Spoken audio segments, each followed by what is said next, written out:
How to get the graduation cap on Bitmoji. Hello and welcome to our channel. In this video I'm going to show you how you can easily get the graduation cap on Bitmoji.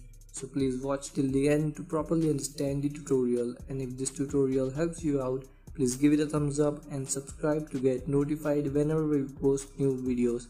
So without further ado, let's get started. First, open your Snapchat app, then go to your profile. Tap on this hanger icon. To get the graduation cap, go to headwear.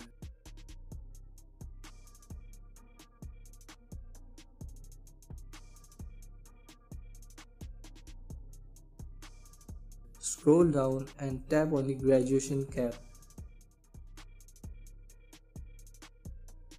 To match your cap with a suit, choose the top.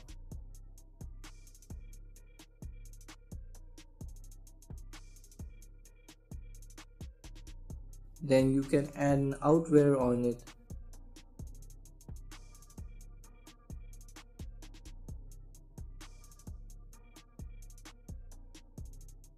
Then select the bottom.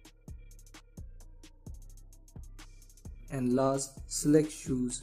Now you got the whole graduation outfit. Thanks for watching. Please like and subscribe for more tips and tricks.